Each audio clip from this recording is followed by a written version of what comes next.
নমস্কার, স্বপ্নাবিক নিউজ নেটওয়ার্কে স্বাগত। প্রায় 26,000 শিক্ষক শিক্ষিকা ও শিক্ষাকর্মী চাকরিহারাদের চাকরি যাওয়া প্রসঙ্গে ফের নাম না করে সিপিএম নেতা বিকাশ রঞ্জন ভট্টাচার্যকে কাঠগড়ায় দাঁড় করালেন মুখ্যমন্ত্রী মমতা বন্দ্যোপাধ্যায়।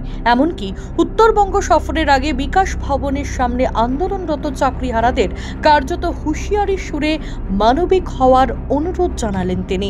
দেখুন, প্লিজ আপনারা আমাকে এটা নিয়ে কিছু বলবেন না। আমার যথেষ্ট সিম্প্যাথি ওদের প্রতি আছে, ছিল এবং থাকবে। কিন্তু আপনাদের একটা জিনিস মানতে হবে, আমি তো মিটিং করে বলেছিলাম আমরা রিভিউ করব।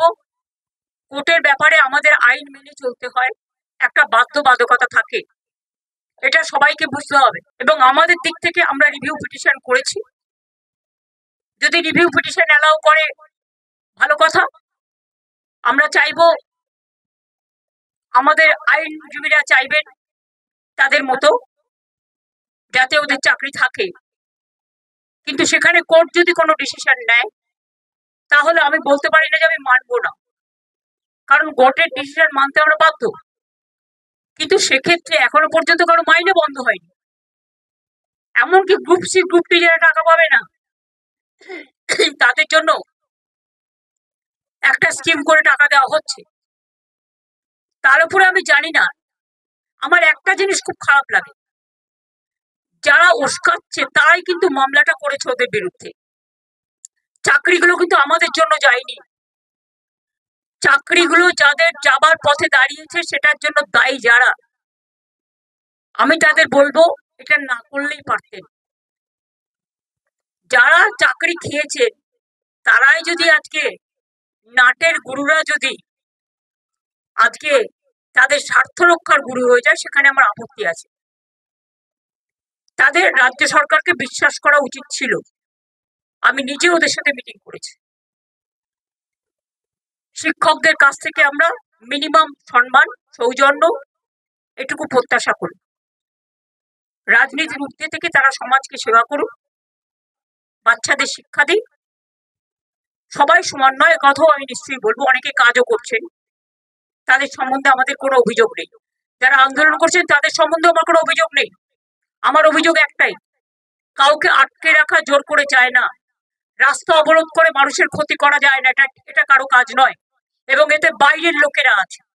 টিচারের সংখ্যা কম, বাইরের লোকের সংখ্যা বেশি।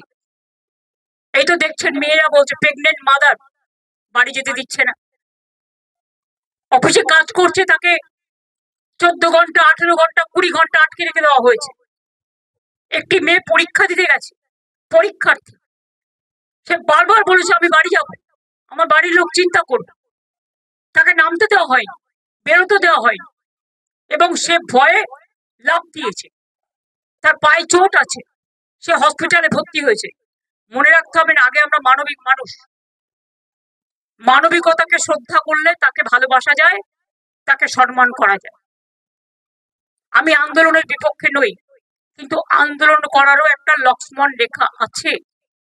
আমার যেমন অধিকার নেই কাউকে বাধা দেবার, অন্যেরও অধিকার নেই আমাকে বাধা দেওয়া।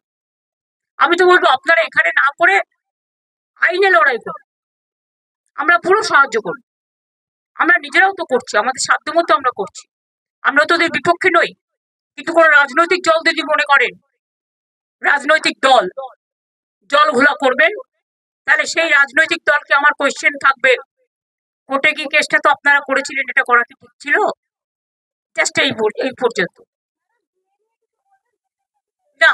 কোর্টের কেসের ব্যাপারে আমি কিছু বলি না, যা করি আইনে করি, আইনত। শ্যামল পাল, স্বপ্নাবিক নিউজ, কলকাতা বিমানবন্দর। সমস্ত খবরের আপডেট পেতে লাইক করে সাবস্ক্রাইব করুন স্বপ্নাবিক নিউজ। সেই সঙ্গে বেল বাটন প্রেস করতে ভুলবেন না। আপনাদের একটা সাবস্ক্রিপশন আমাদের জন্য অত্যন্ত মূল্যবান। একই সঙ্গে ফলো করুন আমাদের হোয়াটসঅ্যাপ চ্যানেলটিও। জয় হিন্দ।